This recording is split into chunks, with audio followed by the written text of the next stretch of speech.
Hey, welcome to the Alex Gem Experience. Right, let's delve in deep in this podcast, shall we? This podcast is primarily looking at stress and what stress essentially does to us. So I hope you're ready. So firstly, let's start with what is stress. So stress, I know people have lots of kind of different definitions for it. Me personally, I have loads of different definitions for it as well. I mean, stress can be interpreted as sheer overwhelm. Okay, stress often occurs when we have too much going on in our mind in different areas and we kind of feel like it's too much to take on in one go. So just very briefly, one easy way to kind of alleviate stress initially is to write down what's on your mind. Because when you get something down on paper, it becomes far more concrete, and it's not like you're trying to, because when you get stressed and you get overwhelmed, you've got all these different ideas like, oh, I've got to do this, I've got to drop this to the dry cleaner, I've got to pick up the kids, I've got to get this project done, I've got to sort the car out, do you know what I mean? If you've got it all going on in your mind, then it's almost like your brain's trying to juggle it and keep it all fixed and in its place within your brain. And that's just asking a lot. That's what leads to things like migraines, headaches, being completely stressed out, blowing things out of proportion, so to speak. So one very easy way to reduce stress, I'm not saying to eliminate it necessarily, but definitely to reduce or at least feel in control of stress, is to just start by writing things down. So literally write down, I need to do this, I need to do that. I can do this at this time, and then I can drop off the kids at 3:00, and then I can go and fit in my workout at 4, and so on and so forth. So writing things down is a great way to start to alleviate some stress. Now, don't get me wrong, some stress is actually necessary. It's useful, and you can use stress to your advantage. I call it leverage. So, if you want to improve your physical shape, if you want to challenge yourself in terms of acquiring more wealth and to monetize whatever you're doing for a living, then, you will need some kind of stress. You do need some kind of like emotional intensity involved here in order to pursue something and improve yourself in a certain area. So some stress is necessary, but the problem is that many of us, in fact, most of us in society live most of our lives, 70% of our lives are spent in chronic stress.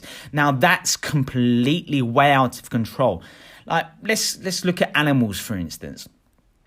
Animals, most of the time, are not experiencing stress at all. And for very brief moments in their day, they will experience like really high levels of stress. Literally, their fight or flight response is in full swing. And they need to literally run away or move or hide or whatever it might be to literally survive. Now, that's an appropriate way to deal with life, right? Most of the time, you're okay, you're chilling, you're eating, you're doing what you got to do. And every now and then, you will have to really jump up and get something done in order to survive, like run away, escape, fight, whatever it may be, right?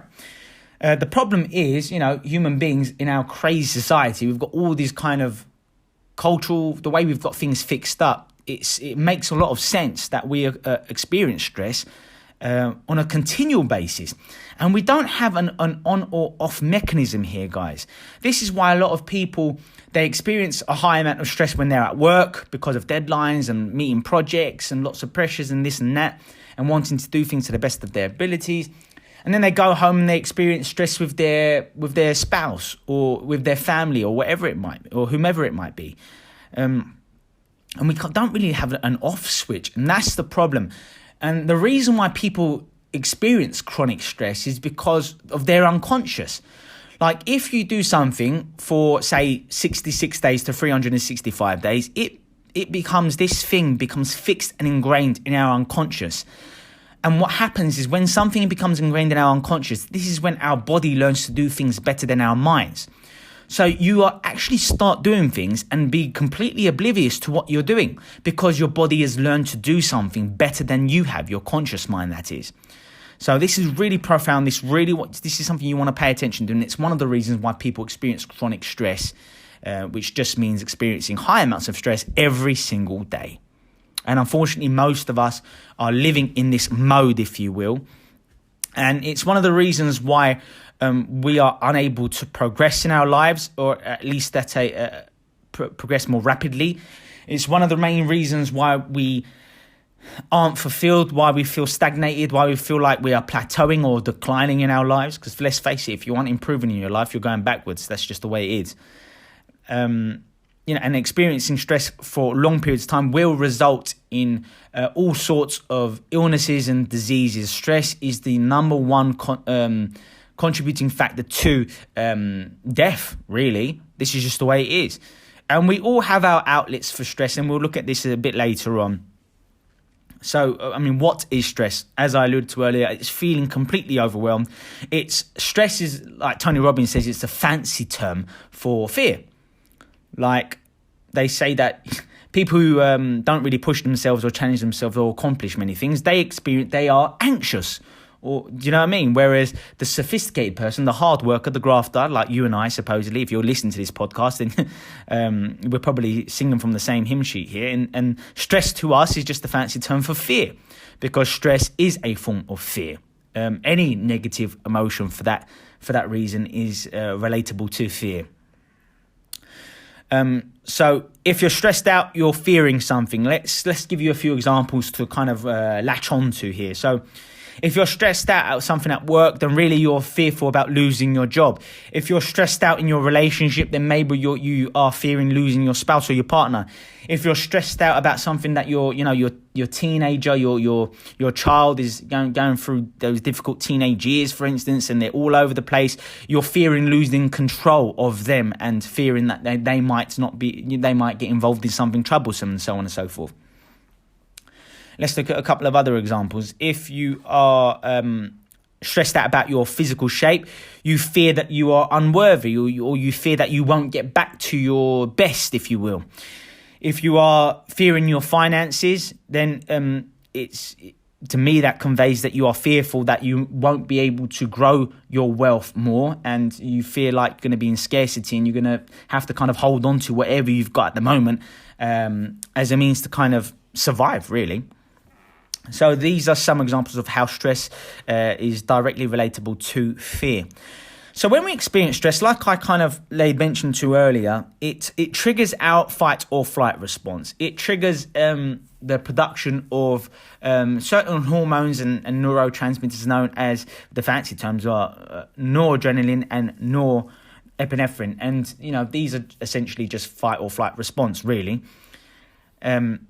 And what happens is when you experience stress, something else that I want you guys to know is that, our physiological responses, so the way our body reacts to non-immediate stresses, it's largely the same as being in a fight or flight response. And I find this absolutely fascinating. So let me paraphrase what I just said here. So our bodies will react as though we are being chased by a predator, basically, a tiger or a bear or whatever you want to envision. Even though there is no immediate physical stressor.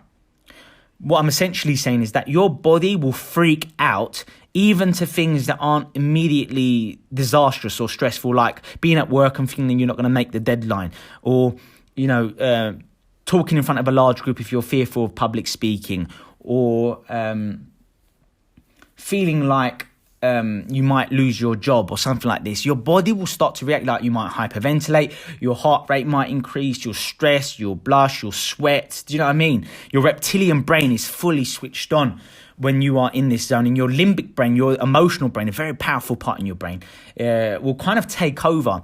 And what happens is when stress takes over, guys, we can't effectively process and deal with information. And again, that is really important here, especially if you're someone who wants to better the quality of their lives. Like when you're stressed out, you can't access your best resources. It's almost like there is a defensive shield put up, and you just can't grasp or grab onto your best ideas. Like the equivalent is, say you've got two versions of yourself. One of you is in a room that's filled with snakes, and you are asked to solve certain puzzles or problems that you would normally find easy to do. Like because you are really stressed out because you're worried about being bitten, for instance, you won't be able to think straight. You'll make mistakes and so on and so forth. Whereas the you in your comfort zone, in your bedroom or in your office, when you're doing your work, the same problems and issues, because you're thinking more clearly, because your prefrontal cortex is running the show, the executive part of your brain, the more logical, rational part of your brain is in full swing, and it hasn't been like hampered by your limbic brain or your reptilian brain for that matter.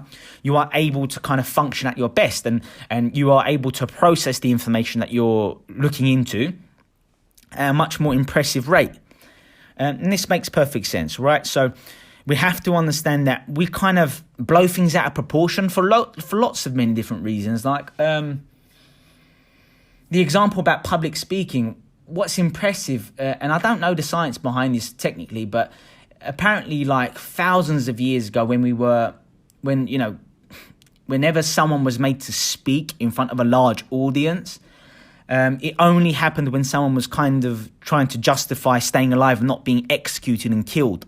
So it's like someone would be put in front of the tribe, for instance, and they would need to explain what went on in a certain situation in order to stay alive. And that over time has kind of genetically made us like really fearful. Now that can be absolute nonsense.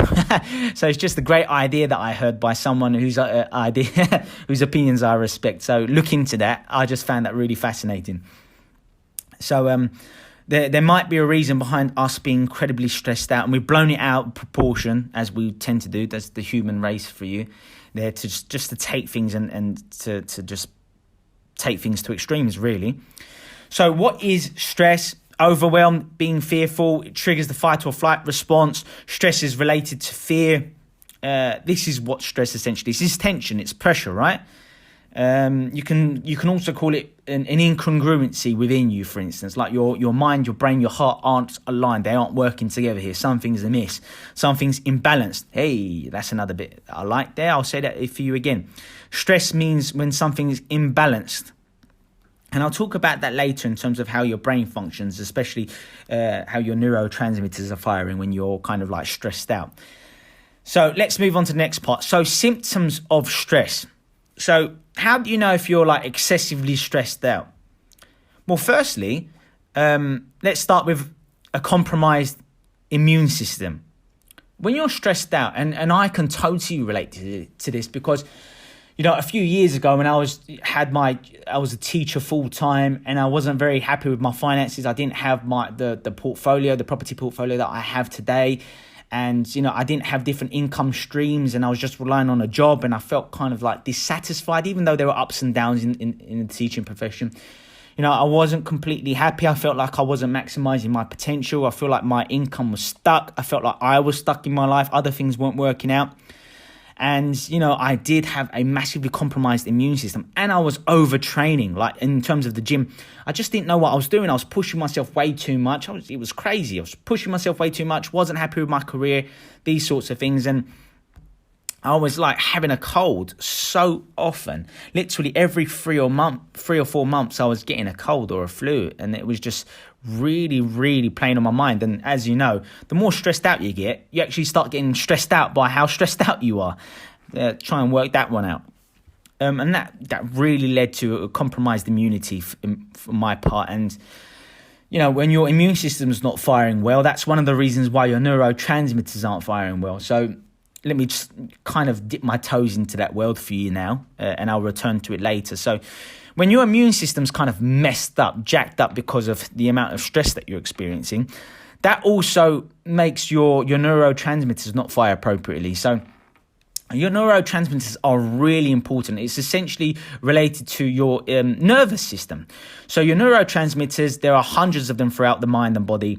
You want them to be balanced because they coordinate behavior, and they make you do more of what you want to do in life, and they make you kind of steer clear of the negative things that you don't want to do.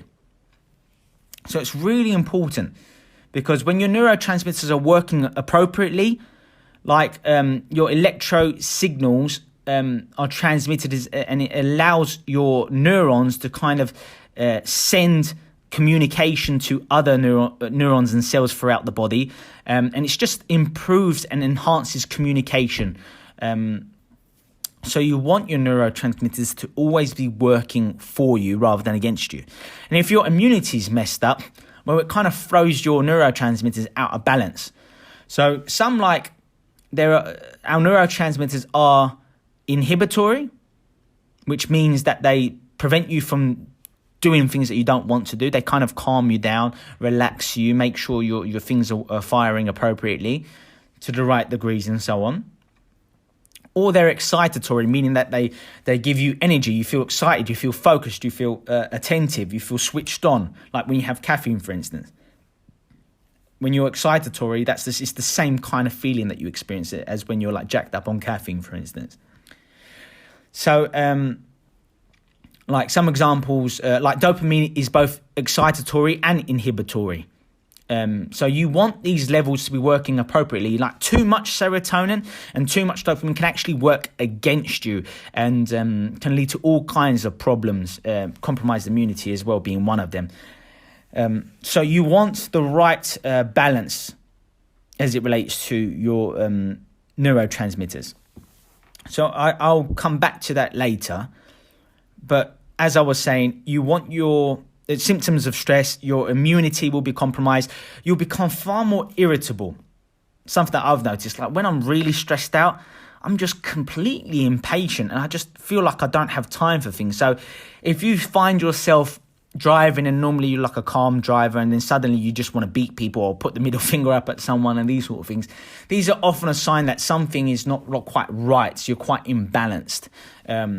You're not appropriately dealing with stress for one reason or another.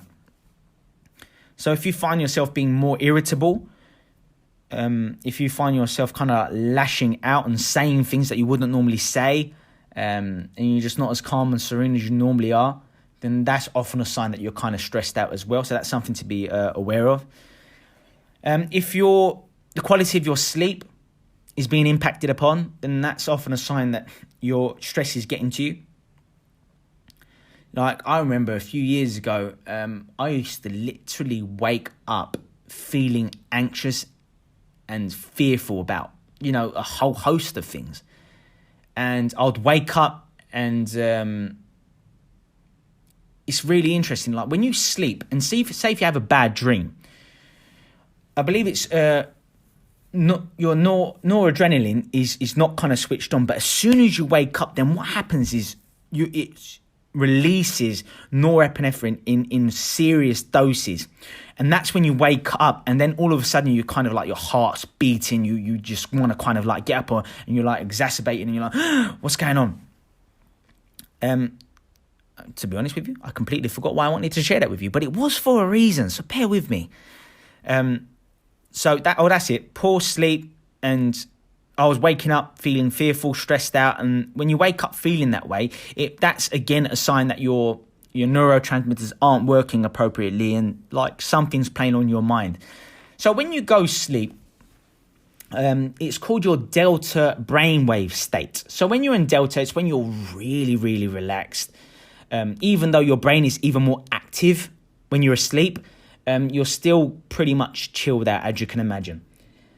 And that's when your unconscious runs amok, basically. That's when your unconscious is kind of let loose. And it's when your frontal cortex kind of takes a back seat and your more creative, more wild and outrageous mind, if you will, your unconscious, is, sent to the surface, and that's when that kind of has its chance to let loose and express itself. And that's really important. That has a role. That needs to happen. Like people who don't sleep very well. I remember this. There are loads of examples, but there was an example. I forgot her name. I do apologize because she's a really cool lady. She broke a record. She did some kind of like a type of marathon. And I believe she beat the closest person to her in this kind of marathon that lasted hours upon hours. I think it lasted days. It did last days, this run. Absolutely insane. And she actually just slept 1 minute during the run. 1 minute. The closest person, she finished like 10 hours in front of the person who finished second place. And what happened to her is that she was literally hallucinating. She was seeing animals talk to her. She knew she lost her marbles because she's done it several times before, like doing this kind of run. She'd have animals like rabbits talking to her, and she'd like talk back to it, sort of thing. And she knew she was hallucinating. And this is what happens when, firstly, you push yourself way too much, and secondly, when you don't sleep. This is how important sleep is, and I'm going to do a separate podcast on sleep, so stay tuned for that. It's going to be awesome. But what happens is when your sleep is compromised and when you're sleeping poorly, again, that kind of creative unconscious element needs a release, and it will start to release itself when you are awake, when you're conscious mind, when you're in beta. So your brainwave states are kind of all flowing, it's all messed up. So like I alluded to, delta is your the brainwave state when you are sleeping. The complete opposite is called beta, when your critical mind is switched on. Like the way I am right now, I'm in beta. I'm fully alert, fully switched on. I'm thinking about what you're thinking about me, if that makes sense. Like when you're doing that kind of critical thinking and you're really being judgmental, really analytical and these sorts of things, that's when you're in beta. Most of us are in beta for large portions of the day. So why am I talking to you about beta especially? Because if you're not sleeping well, because you're really anxious and fearful and stressed out in your life, then you'll need a release of your creativity, your unconscious will need to kind of let loose, and it will kind of let loose insidiously when you're awake during beta. So you'll start to like hallucinate, imagine things, be fearful, see things that aren't there, freak out for no reason, and these sorts of things. So like things, essentially your brainwave states aren't functioning properly. You're completely imbalanced and these sort of things. So I didn't really plan on talking to you about brainwave states in this particular podcast, but hey, it plays its course. So again, a symptom of being I'm talking about seriously stressed out, might be hallucinations, like thinking about things that you shouldn't really be thinking about, and these sorts of things, often related to high stress, chronic stress.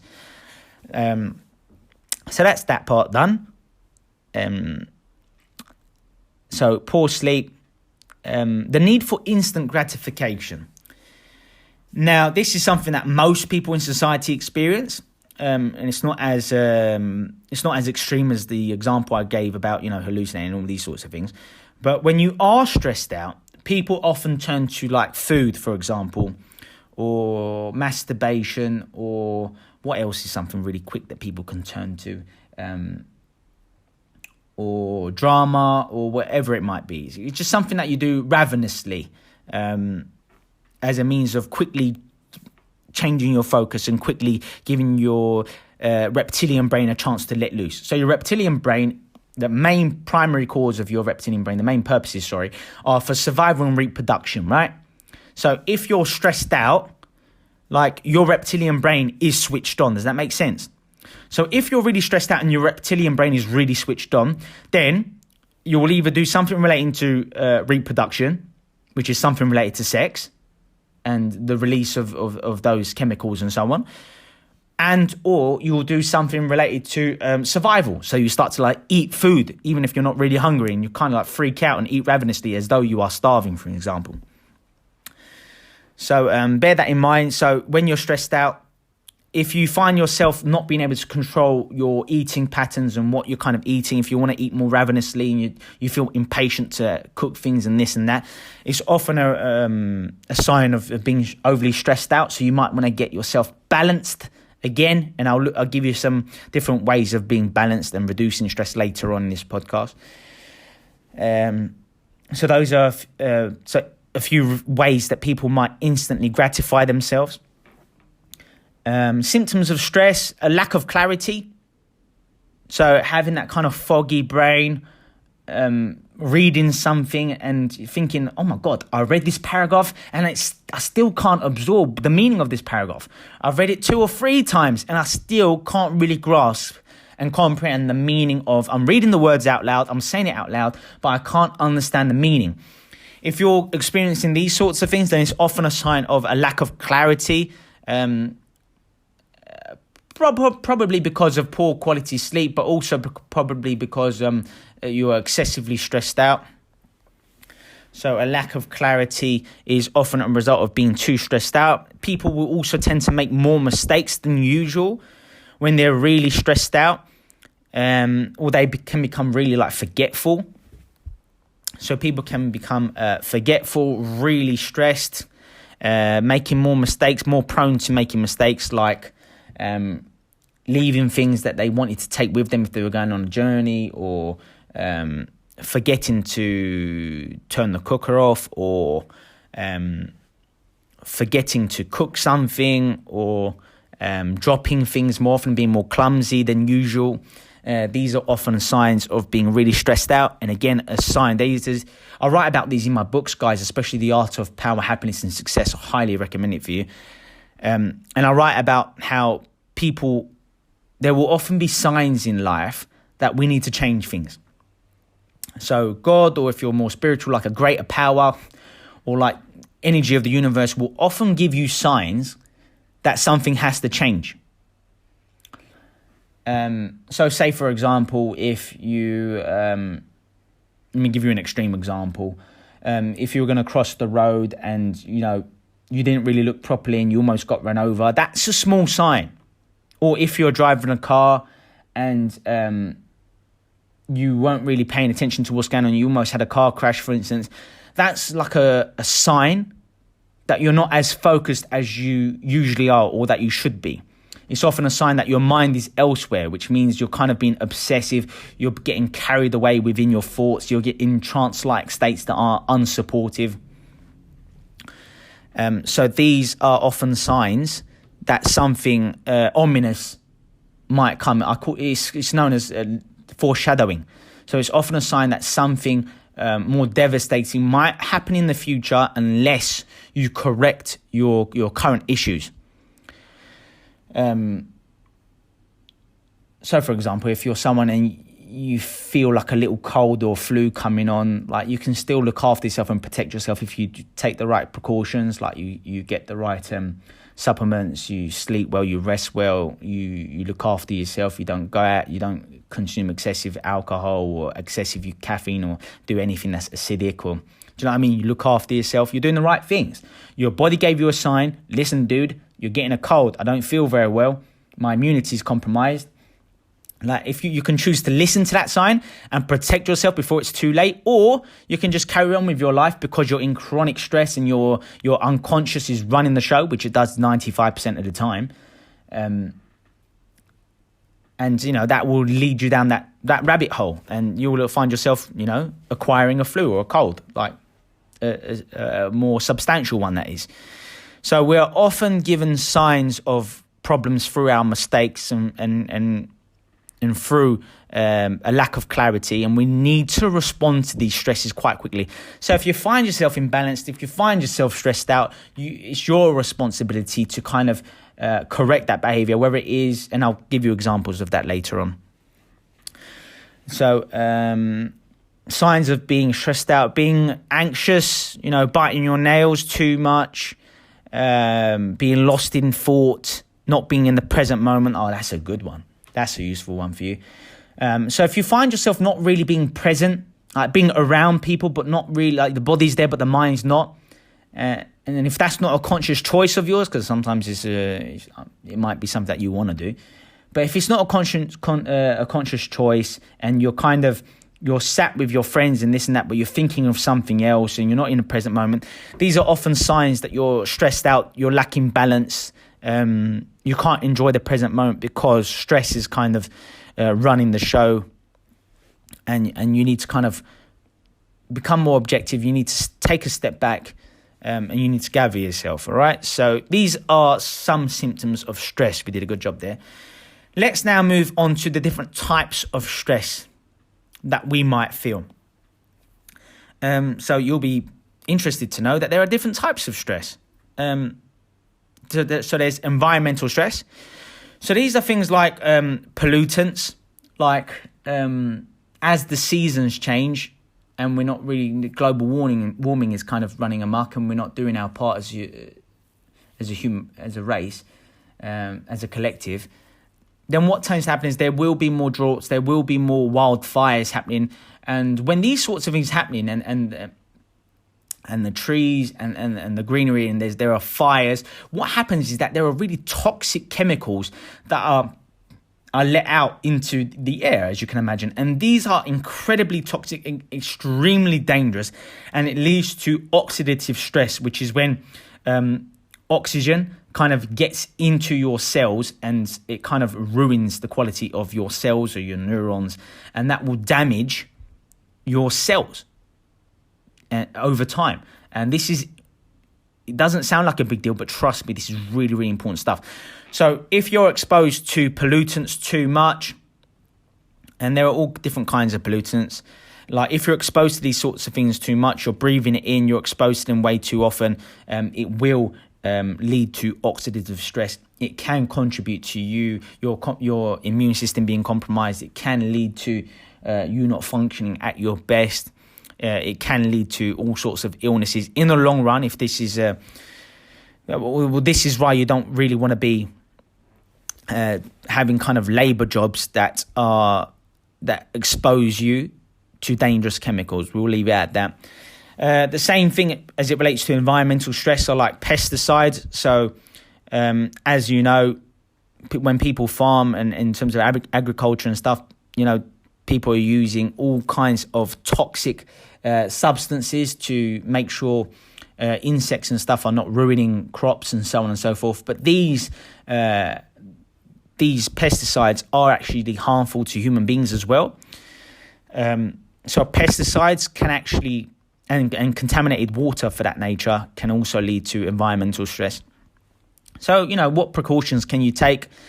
Making sure you don't have these kind of pesticides in the house. That can be one way to ensure that we don't become exposed to these. So like fly sprays and these sorts of things, just be careful with not using these sorts of things excessively, and make sure you kind of like wash fruits and salads well, because you don't want to be eating foods that have those kind of germs and pesticides on them. It's not good for us at all. So those are just a couple of things you can do to make sure you're not digesting or ingesting toxic substances. So that's my rant on environmental stresses. Physical stress, I mentioned this earlier. So overtraining, pushing yourself too much, that can lead to physical stress. Overtraining, not allowing your mind and body to recover enough, especially if this is combined with poor quality sleep. You're really setting yourself up for a lot of stress, a lot of internal and external suffering. So just be cautious with that. So that physical stress can lead to all kinds of problems and challenges as well. Compromised immunity, irritability, neurotransmitters not firing properly, your brain not functioning properly, cognitive decline, and all these sorts of things. What else do we have? Oh yeah, and previously, I'll just go back for a moment when I told you about if you have poor quality sleep. Well, sleep is so significant, and one of the reasons is because when we sleep, this is a chance for our brains to kind of clear out plaque in our brain. Now, if we don't clear up the plaque in our brain by sleeping well, what happens is this clogs up and builds up over time, and it's directly related to acquiring mental related illnesses like dementia and so on and so forth. So this is how stress can over time lead to certain kinds of illnesses and diseases. So just be very conscious of these sorts of things, guys. Sleep, rest, balance, and so on and so forth. Really important for us. So I mentioned physical stress, also trauma and emotional turmoil. Emotional pain is a massive stressor, and it takes a lot out of you guys. Like you can literally feel it. Like if you've ever cried really substantially over like a loss, or you're lamenting, or you're just really upset, like even you were separated from someone and so on and so forth, you'll notice that your brain, like your body produces a lot of mucus. And that's a clear sign of how emotional stress can create imbalances internally. So emotional turmoil, grieving, trauma, and trauma in the sense of not just trauma as in like getting physically hit and what that does to brain damage and so on and so forth, but trauma also as in if an experience happens and if it's so profound, then over time that can become an unconscious program, and over time that will dictate how you react to things, and that is also directly relatable to stress. Because if you think about something traumatic on a daily basis, it will increase the amount of stress you experience. That makes sense, right? So be careful. Trauma, highly intense emotive experiences will increase emotional stress. Be conscious of that as well. So these are just some of the different types of stresses that are out there: environmental stress, physical stress, emotional stress, work stress. Be cautious of that. Listen, guys, it's only a job. It's only a business. It's not the end of the world. Don't blow things out of proportion. Always keep things in perspective. And I'm going to give you a few ways in which you can do that shortly. And these are some of the stresses that we experience. And like you can imagine, guys, imagine if you take a little bit of these stresses, a little bit of environmental stress, a little bit of physical stress, like training too much, not sleeping well, a little bit of stress, like in terms of anything traumatic or emotionally painful that you've been experiencing, a little bit of stress at work. And so these things compound. And when these stresses compound, guys, this is what leads to dangerous subconscious programming. You literally channel yourself and condition yourself to experience stress on a daily basis. So what am I saying to you essentially? What I'm saying is, if you experience high amounts of stress on a continual basis, and it becomes a habit, then you will look to experience stress even when things aren't stressful, should I say. So I've got like family members who are amazing human beings, so successful, so instrumental, role models to me and so forth. But what I notice is that, and I'm sure you've got like a friend or a family member or a colleague or someone who's like this, but when they somehow seem to stress about something, they somehow seem to be worried or anxious or fearful of something. And this is because they've conditioned themselves. Their unconscious programs have been so deeply ingrained that they live out these stresses in one way or another. Like, have you ever been with someone and they're like, were stressed out for a period, then you went on holiday with them and you've been by the sea, you've been relaxed, you're doing lovely things, you're dancing, you're drinking, you're eating well, you're living a high life, and they're stressing about stuff. And you're like, dude, what are you stressing about? Look where you are. You're in paradise. Why are you thinking about this or that? What's going on? And they can't help it because it's the way they've wired themselves. It's their beliefs. It's their unconscious programs that's running the show. And it doesn't matter where they are to a certain degree because it's something that has been programmed. So what I'm saying to you is, if you've conditioned yourself to experience high amounts of stress, essentially being fearful, being anxious, being angry, or whatever it might be, or irritable on a daily basis, you will look to experience this even if the main stresses are removed. So, for example, some people think, oh, when I quit my job, that's been really stressing me out, I'll be okay, I'll be good. And that can be the case. But say if that person left their job and they're like, yes, thank God I got away from that job.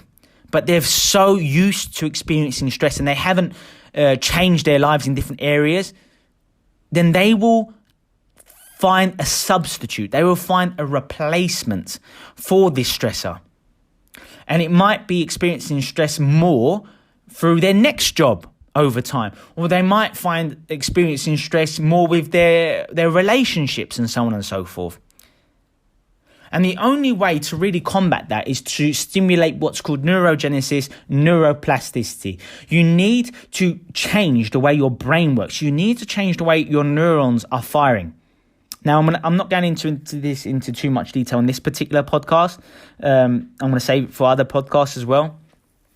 But neuroplasticity is when you create new neurons, and that's essentially done every day. In fact, 700 new neurons are created in the hippocampus within your limbic brain every single day. The more you learn, the more you challenge, the more skills and the more experiences, new experiences you encounter, that stimulates more and more new neurons. And this is what enables people to be more, not just more intelligent, but enables people to kind of rewire their own beliefs over time.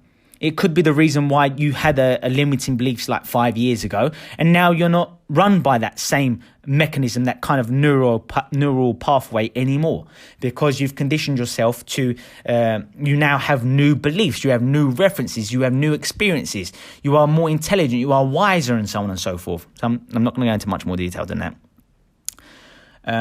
But what I'm essentially saying is that if you're really stressed out about things, and you experience high amounts of stress on a daily basis, and it's the way you are, you will need to change your lifestyle. You will need to change your personality. I know that seems quite daunting, but it's the truth. If you are to kind of get rid of those subconscious programs. Because if you do like a certain behavior, right? If you do a behavior a certain way for a certain amount of days, what happens is you begin to associate that activity, that routine, that behavior with who you are, with your identity. I am this way. I am this. And you literally command yourself into a destiny. So let me give you an example. Say if, I don't know, let's say, what kind of behavior would you do? Say if you have a certain OCD. So say if things have to be, say at your desk at work, things have to be a certain way. Like your papers are in one place, your pens are in another place, this and that. And if you're really, really rigid and strict about that, then if you do that, if you kind of clean and organize things that way every single day, then you will begin to associate that activity with who you are. You'll begin to say things like, I am a clean freak, or I am controlling, or I need things a certain way, right? I'm just giving you examples. And then when you start to link things and associate things with your identity, you begin to associate them. It turns it into an automatic response. Now, when something becomes automatic, there's your subconscious program. It's now become habitual. And it's something that is very hard to change. So bear that in mind. So, wow, we've gone in deep. So we looked at the different types of stresses. Now let's look at a few ways in which we can reduce stress. So how can you reduce stress? Well, interestingly enough, going for walks, especially in like peaceful environments, like going for a walk in the park, going for a walk down the beach, and these kind of beautiful settings. What happens is science now shows that it actually changes your brain frequency. You will actually have fewer thoughts per minute, and that will enable you to go from beta. Remember I spoke to you about that earlier, about when you're in beta, your critical mind is switched on. You're thinking so many thoughts per minute. Like you're like, that's how your brain is working. You're in beta, kind of like the way I am now, to be fair. I'm not necessarily saying that that's a bad thing, but I'm saying if you are someone who's prone to being really stressed out and fearful and anxious and so on and so forth, then you are going to want to reduce the amount of thoughts you have per minute. And when you go for a walk in greenery and you're sitting on a bench, you're looking at the green grass and you're smelling the flowers and you're looking up in the beautiful sky and the trees and the branches are swaying and it's beautiful and this and that. It changes your brain frequency and you have fewer and fewer thoughts per minute. Now that will take you from beta, being run by your beta brainwave state, it will take you into alpha. And alpha brainwave state is the best brainwave state for accelerated learning, creativity, and detached awareness. So when the fewer thoughts you have per minute, the more your subconscious opens up and you are more it's easier for you to change your beliefs. It's easier for you to become objective and to rewire your neural pathways when you think fewer thoughts per minute. So when you go into these kind of peaceful settings, it changes your brainwave states. It changes your brain frequency. You start to put things into perspective more. You start to become far more relaxed. Your thoughts are clearer, and it's easier for you to actually learn and memorize things when you're in those states. So if you're someone who wants So when you are in a peaceful setting, surrounded by nature and so on and so forth, it enables you to kind of access, process, memorize information. It enables you to be far more creative and so on and so forth. So that's one brilliant way to start reducing stress. In a similar vein, being exposed to direct sunlight is also fantastic. Not only is it great in terms of vitamin D, it also enables you, it puts your hormones into balance. You just tend to be in a far better mood. You tend to have more energy. So direct sunlight does wonders for how our brain works, how our hormones function. And sun exposure is great for reducing stress also. Like I outlined earlier, making sure that you sleep well is also crucial for making sure that you become more balanced, more in control. And it really escalates productivity in the way your cognitive function when you sleep well. So bear that in mind as well. So that's another method of reducing stress. Nutrition. Oh boy. Eat earth-grown foods, guys. Certain foods. So what's brilliant for the brain is also brilliant for your heart and vice versa. So certain foods can actually make you more intelligent over time. Things like avocados, blueberries, wild caught fish, organic meats, lots of dark green leafy salads, fruits, especially like tomatoes are great. Just fruits and vegetables in general. Most earth-grown foods are absolutely wonderful for you, like berries, strawberries, and so on and so forth. These are great. Herbs and spices are incredible for us and our brain function, especially turmeric. Absolutely wonderful. Yeah, it helps with longevity, and it actually helps to look after a damaged brain. So you can actually look after brain damage by utilizing turmeric. It's anti-inflammatory as well, which is brilliant, enabling you to think more clearly, looking after your body and so on and so forth. So your nutrition is key. Keep hydrated, drink a lot of water, eat the right types of foods, and more importantly, like make sure you're not eating the wrong types of foods, like highly processed, refined foods, junk foods. We know what they are. Steer clear of them. They're just no good for you. Think of it as like clogging your mind and body. That's how I want you to. Next time you see pastry, cakes, sweets, and all these kinds of junk foods, don't get me wrong, I have them every now and then as well, as part of my treat meal. But, having them on a continual basis, you will become more incident resistant. I mean, you have to be careful with what you're consuming, guys. Highly sugary drinks as well. Oh, God, be careful, guys. Insane amounts of sugars in these drinks. It will actually make you less intelligent.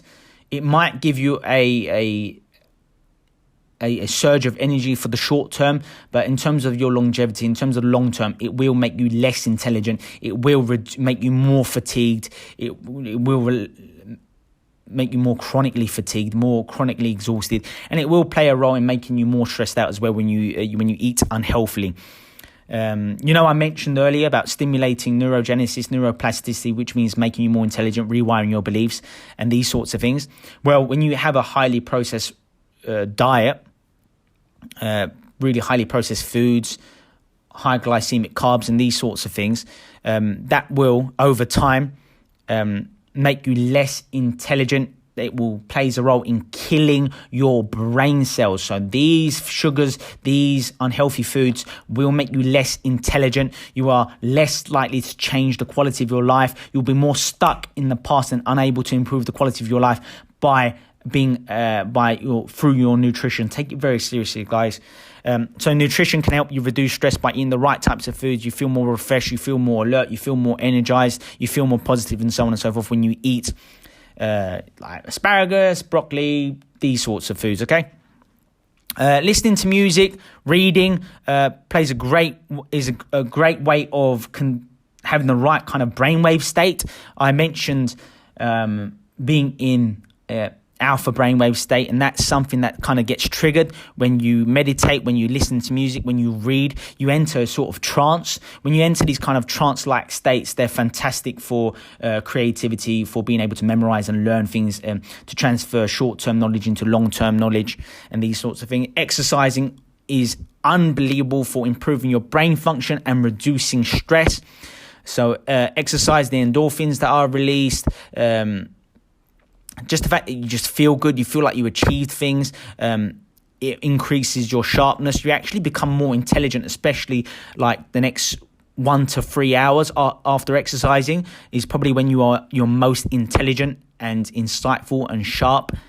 And so bear that in mind. When you exercise, you're going to be at your best for the next 2-3 hours, unless you overdid the exercise. So just be cautious of that as well. Meditation and mindfulness are some of the very best things you can do to reduce stress. Otherwise, you're going to be stuck in the past. You're going to let stress take over. The more stressed you are, the more reactive you become. I'll say that again because I find that really key. The more stressed you are, the more reactive you become. The more reactive you become, the less likely you are to do important things. The less likely you are to achieve your biggest goals and so on and so forth. So when you meditate, it puts things into perspective. It gives you the control. You become far more objective. You start doing the right things more often. You become more consistent. You become more disciplined when you start to deditate. That's quite a good name. I think I just coined the term, guys. Deditate. I like it. Anyway, so meditation, deep breathing, enables blood to flow to your prefrontal cortex, so you make better decisions more often because your logical brain is more able to run the show. When you do your deep breathing, it calms your reptilian brain, it calms your limbic brain, your emotional brain. When you meditate, meditation does wonders for reducing the amount of thoughts you have per minute, again enabling you to enter that alpha state that I spoke so positively about. What else is a great way of reducing stress? Like, everyone's different, of course. So some people might need to socialize more as a way of reducing stress. You know what I mean? The more isolated and segregated you become, like, the worse it is for our brains. Like, that's why people get imprisoned when they commit crimes. It's one of the punishments. You will not have physical contact with another human being or for long periods of time. That is a punishment. And being around people are really, really important. I mean, even babies, there were these really harsh experiments that was done. I think it was done in the 60s or 70s. It's really, really sad. But they took these babies who were orphans and they put them into this kind of, and this was the experiment. They took baby orphans and they gave them the same kind of nutritions? I don't even think that's a word. They gave them the same kind of foods and milk and these sorts of things as the other group of newborn orphans. But the only difference is, even though both babies were kind of looked after the same in terms of their nutritional, so even though both groups were given the same kind of like nutritions and looked after the same way, the first group received no physical contact, no hugging, no holding by other human beings. Whereas the group B, these babies were held, were looked after, were caressed, and so on and so forth. And shockingly and disturbingly, most of the babies in group 1, group A, whatever you want to call it, the ones that didn't receive physical contact, they actually died. They shriveled up and they died. They passed away purely because of physical contact. That's how important it is. So socializing, being amongst others, laughing, these are feeling like you are able to express yourself. And that's the main thing here. Talking, expressing yourself through, verbally, is a great method for reducing stress. Okay, it reminds me of the novella of Mice and Men by John Steinbeck, who wrote about the Great Depression of the 1930s. And, most of the characters in the story, every chance, because they didn't have many opportunities to talk to other people, every chance they got, they kind of just wanted to kind of unload and talk about what they went through and what opportunities they had and this and that. And the main thing that Steinbeck, the author, wanted to communicate was the need for expression, the importance of friendship and the devastating consequences of being lonely and suffering financially and not feeling like you're part of a group. And we all need to feel like we're part of a group. So reducing stress can really be enhanced by doing fun things with friends, with peers, with colleagues, or what have you. So bear that in mind. And consequently, sometimes you just need to be alone. Having time to yourself, it can also be a great way of reducing stress.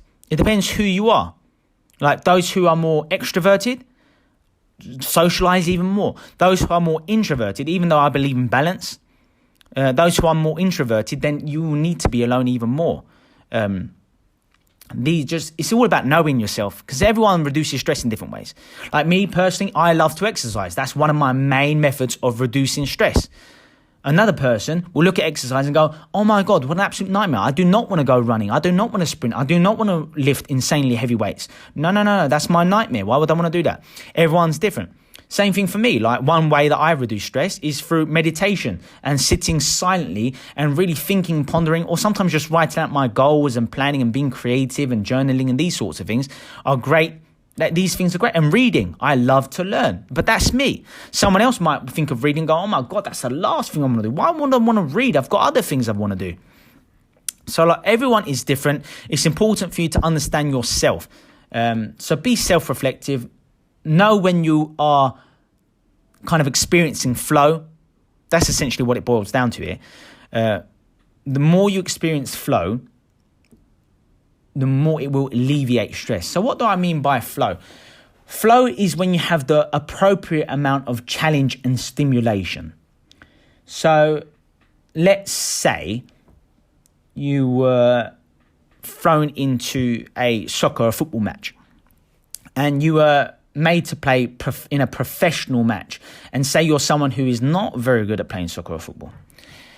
What would happen is that's just way too much stimulation. You're going to be incredibly stressed out. It's way too much information that you're having to deal with. What's the say? What do they say? Maximum amount of what leads to cognitive overload is when you're taking on board more than 7 or 9 pieces of information. It just becomes too much for the brain to handle. So, in that instance, there's too much stimulation. You're overly excited. You become fearful and anxious because, you've been thrown into the deep end, so to speak. But conversely as well, say if you were decent at playing football or soccer and you were playing against people who have never kicked the ball before, you would, again, experience more boredom. It will not be exciting. It will not be captivating. You will not want to be at your best. And you won't be able to experience flow. You won't be appropriately challenged. So if you want to reduce stress even more, think about the sort of things, hobbies and interests you enjoy doing, and think about how you can make it just that little bit more challenging without becoming overwhelmed. Think about over time, as you become more skillful and adept in these areas, these things that you enjoy doing. Like, for instance, if you like reading, then try reading more challenging books with a wider vocabulary that's more detailed, that deals with more challenging concepts and philosophies. That will make you experience flow more often. And the same thing goes to playing sports or lifting certain weights in the gym. Start appropriately challenging yourself over time as a means of experiencing flow more often. The more you experience flow more often, the less stressed you'll be, because just the key to happiness, really. Do what you love doing as often as possible, and you will live a happy lifestyle. That's just the way it is. So there are tons of different ways of reducing stress. Like I said earlier, your nutrition can play a role in that as well. Make sure you're sleeping well. Make time for your friends, for family, make time for yourself, depending on what your hobbies are. have a goal, have a purpose. Consider your job, consider your career. If it's not 8 out of 10 in terms of joy and challenge and happiness, then consider changing what you do for a living, or at least do what you really want to do part-time until it becomes your full-time business or career or job. Okay, so really start thinking about what you do for a living, because if you think about it, at least 8 hours most days are spent at your job, what you do for a living, right? So that's a large proportion of your waking time, guys. So you will want to spend most of that time doing things that you enjoy, 8 or above. Because say if you don't enjoy your job, or say, for instance, you experience a great amount of stress in your job. So if you're experiencing a great amount of stress, say 7, 8, 9, 10 hours a day because of your job, then like I said earlier, that will lead to your subconscious programming being wired negatively. That's what leads to chronic stress. So even if the weekend comes and you think, oh, nice, Saturday, Sunday, oh, thank God for that. You know, what's the saying? Thank God it's Friday. Like if you really dislike what you do for a living, then what happens is, even on the weekends, you will experience the same sorts of emotions that you experience when you were at work, because you've conditioned yourself to experience these. So say if you experience low energy, or you're stressed out, or you're angry at work, or you're really irritable, then you will experience these sorts of things even on your days off. And you won't know why. You're like, why am I so irritable? Why am I angry? Why am I frustrated? Why am I stressed out? Why am I anxious right now? I'm chilling. It's because of the way you've conditioned yourself over time. So what you do for a living is really, really important, guys. And what you do in your spare time in terms of your leisure-based activities, really take these things serious. Your lifestyle plays a massive role in how much stress you accumulate over time. And if you don't like what you do for a living, if you're experiencing stress way too often, that will lead to a mental cognitive decline over time, and all sorts of problems will ensue as a result. Okay, so take it really seriously. I hope you enjoyed this podcast. Just from me briefly, if you like this kind of material and you want to know more, go check out my website, guys, at www.alexgem.com. Simply click join PHS today, enter your credit card details. You'll get instant access to my advanced course to help you become the happiest, the best version of yourself, to make you even more resourceful. I'm going to help you to change your subconscious programs. I'm going to help you to feel more empowered, more in control, more happy. I'm going to make you even more successful. So go check that out. If you go to and visit that page, you can learn all about what the course entails. I include free sensational bonuses in that as well. Hours of exclusive video footage, podcast material such as this, but exclusive, of course, and 100 audio segments to make you happier, more successful, more empowered, to keep you on the right path. All things based on psychology, changing your mindset, changing your habits, your unconscious programs, just bettering your life in general. Go check it out.